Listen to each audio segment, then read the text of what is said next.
સુગરા પેટ શોપમાં મારા શાળાની શોપ છે, તેમાં અમે લોકો બધા સાથે કામ કરીએ છીએ. શું બનાવ બન્યો હતો તમારે ત્યાંથી? બનાવમાં એ બન્યું હતું કે અમારા ત્યાં બધા મોટા પેરોટ અમે રાખીએ છીએ, પ્લસ અમારો આ બહુ જૂનો શોખ બી છે. શોખ એના માટે છે કે અમારા આકિબભાઈ છે, એમના દાદા બી પહેલાં બધા શોખ કરતા હતા, એટલે એ હિસાબે અમે આ બધો શોખ કરતા હતા. ઓકે. ને બીજું એ છે કે અમારા જે પેરોટ હતા એના અંદર બધા મોટા પેરોટ છે, ને આ જે પેરોટ છે એમાં અમારા 4 યા 5 જે પેરોટ હતા એ અમારે તો વેચવાના જ નહોતા. જેમ કે અમારે એક આફ્રિકન ગ્રેના 2 પીસ છે, એ સેલિંગમાં હતા. પછી એક્લેડસ છે, એ બધા સેલિંગમાં હતા. અમારા 3 બ્લુ ગોલ્ડ મકાઉ છે, સેલિંગમાં હતા. પછી અમારે ગ્રીન વિંગ મકાઉ છે, અમારા પોતા માટે છે. એક અમારે કાજુ છે, અમારો પર્સનલ છે, એ અમારા આખા ગુજરાતમાં ફેમસ છે. ને બીજી વસ્તુ એ છે કે અમારા જે જેટલા બી પેરોટ છે એમની સાથે અમને અટેચમેન્ટ બહુ છે. રાઈટ. ખાસ તો આ પોલીસે જે કામગીરી કરી છે કેટલી સારી કામગીરી છે, અને ખાસ તો જો મોડું થયું તો પકડવામાં તો શું થાય? તમે પોલીસનું પૂછતા હો તો પોલીસ માટે એ કહું છું કે પોલીસ સાઈડથી અમને પૂરો બધી બાજુથી સપોર્ટ હતો, ને પોલીસનો અમે સહે દિલથી આભાર માનીએ છીએ. એમને થેન્ક યુ કહીએ છીએ કે એમણે અમારા માટે બહુ સારું આ કામ કર્યું, કે અમને અમારા પેરોટ જેમ કે અમારા નાના છોકરાના જેમ અમે રાખતા હતા એ અમને પાછા લાવીને આપ્યા, એટલે અમે એમને થેન્ક યુ શુક્રગુજાર કરીએ છીએ. ઓકે. ખાસ તો આ પેરોટ જે છે તેમને કેટલું સાર સંભાળ રાખવી પડતી હોય છે, ને જે ચોરી કરી ગયા હતા, જો ચોરી પકડવામાં વિલંબ થતો તો શું થાય? એટલે સમજો નહીં સર. આ પેરોટની સાર સંભાળ માટે કેટલું ધ્યાન રાખવું? ઓકે. અગર આ પેરોટના અંદર જે મોટા બર્ડ્સ છે, જે અમારા જેમ કે અમારે મકાઉ છે, ને બીજા જે મલુકન કાકાટુ છે, પછી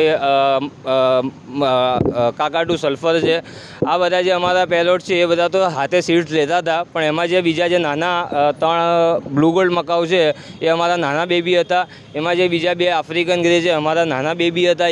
એને અમે ફેન ફિટિંગ આપીને 2 ટાઈમે એને રાખતા હતા. અગર જો ટાઈમ થઈ ગયો હોત વધારે, જેમ કે 5-6 દિવસ કે અથવા 7 દિવસ થતા, ને જે લઈ ગયા હતા એમને ખબર નથી કે એમને ખવડાવવું શું હતું, તો એના માટે અગર એ કોઈ બીજું ફીડિંગ આપી દેતા. જુલાઈ 2025ના રોજ વેજલપુર પોલીસ સ્ટેશનમાં એક ગુનો દાખલ થયેલો છે, જેમાં જુવાપુરા વિસ્તારમાંથી ટોટલ 11 એક્ઝોટિક બર્ડ્સની ગરફોડ ચોરી થયેલી હતી.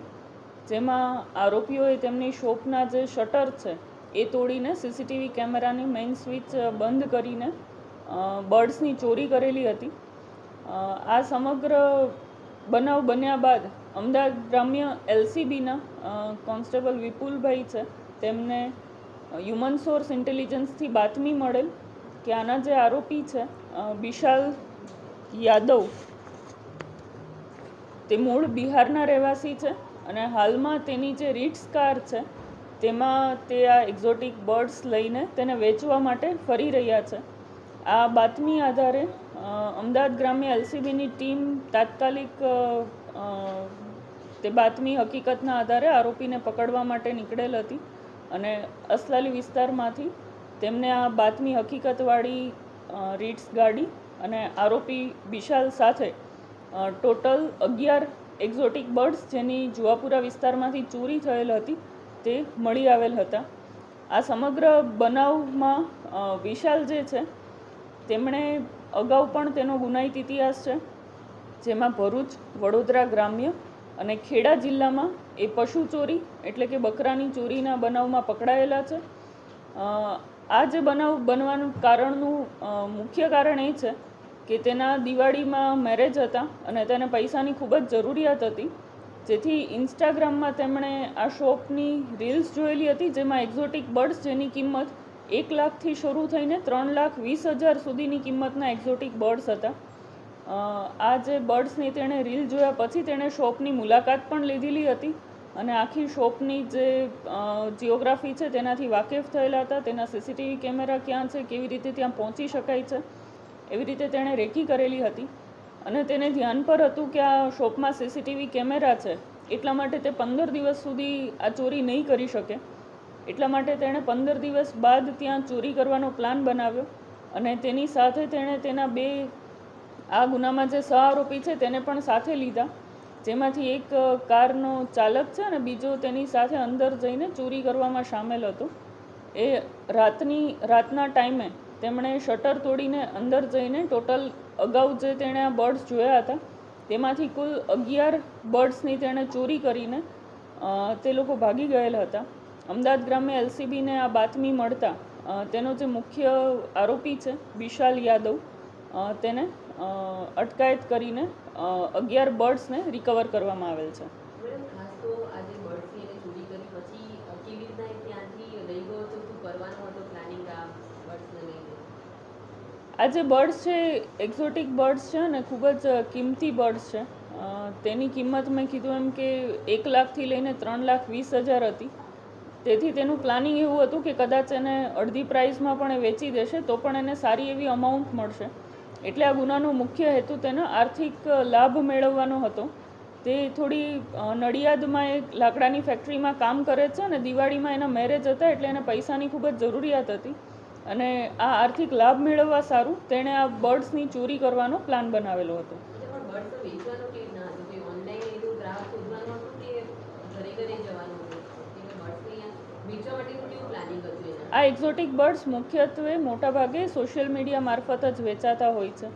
આ જે શોપના ઓનર છે તેણે પણ આ બર્ડ્સને વેચવા માટે એનું એક ઇન્સ્ટાગ્રામ પ્રોફાઇલ બનાવેલી છે જેમાં એ અલગ અલગ બર્ડ્સની ઓળખાણ આપતા તેણે વિડીયો પણ મૂકેલા છે. જેથી આને એવું હતું કે તે આ બર્ડ્સને તેમને જે કોઈ પણ એના ખરીદનાર આવશે તેને તે અડધી કિંમતમાં પણ વેચી દેશે તો પણ તેને સારો એવો ફાયદો થશે. અન્ય બે આરોપીઓના નામ સામે આવે છે? એ હાલમાં તપાસ ચાલુ છે. અમદાવાદ ગ્રામ્ય એલસીબી આ ગુનાને ડિટેક્ટ કરીને તેના મુદ્દામાલ સાથે અમદાવાદ શહેર વેજલપુર પોલીસ સ્ટેશન ખાતે તેને સોંપવાની તજવીજ કરવામાં આવશે. આ જે પક્ષીઓ છે એ કાયદા પ્રમાણે લેવેચ કરી શકાય ખરા? આ જે પક્ષીઓ છે એક્ઝોટિક બર્ડ્સ છે અને વાઇલ્ડ લાઈફના જે રૂલ્સ છે તે મુજબ તેના ટ્રેડ કરી શકાય તે કેટેગરીમાં આવે છે. જેનું રજિસ્ટ્રેશન પણ તેમણે કરાવેલું હતું. પરિવેશ પોર્ટલ છે જેમાં રજિસ્ટ્રેશન કરીને તે લોકો એના જે કાંઈ રૂલ્સ રેગ્યુલેશન છે તે મુજબ તેના વેચાણ અને બ્રીડિંગ બંનેની પ્રોસિજર કરી શકે છે.